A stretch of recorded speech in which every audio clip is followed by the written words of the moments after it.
চট্টগ্রামের আইনজীবী সাইফুল ইসলাম হত্যার প্রতিবাদে বরিশালে বিক্ষোভ করেছে ছাত্র জনতা।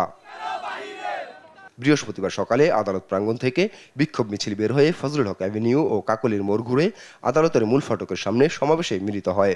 সরকারি বরিশাল কলেজ ও অমৃতলাল দে কলেজের শিক্ষার্থীরাও নগরীর সদর রোড সহ আশপাশের এলাকায় বিক্ষোভ মিছিল করে। অশ্বিনী কুমার হলের সামনে সমাবেশ করে বাম গণতান্ত্রিক জোট। আমাদের আইনজীবীর এই হত্যার বিচার যদি দ্রুত না হয়, আমরা তো যথারীতি ঘোষণা করে দিয়েছি আগামী রবিবার বরিশাল জেলা আইনজীবী সমিতিতে 12টা পর্যন্ত কর্মবিরতিতে থাকবো। ইসকন একটা নিষিদ্ধ সংগঠন, জঙ্গি সংগঠন, আমার আলিফ ভাইকে যেভাবে কুপিয়ে হত্যা করেছে এর তীব্র নিন্দা এবং প্রতিবাদ জানাই। সাম্প্রদায়িকতাকে ব্যবহার করে দেশে অস্থিতিশীল অবস্থা তৈরি করতে না পারে এবং বিদেশিদের অনুপ্রবেশের সুযোগ করতে না পারে, সে কারণেই আজকে আমাদের এই বিক্ষোভ সমাবেশ। সাইফুল হত্যায় জড়িতদের দৃষ্টান্তমূলক শাস্তির দাবিতে গোপালগঞ্জ সরকারি বঙ্গবন্ধু কলেজ ক্যাম্পাস থেকে বিক্ষোভ মিছিল বের করে শিক্ষার্থীরা। শহর ঘুরে প্রেস ক্লাবের সামনে এসে সমাবেশ ও মানববন্ধন করেন তারা।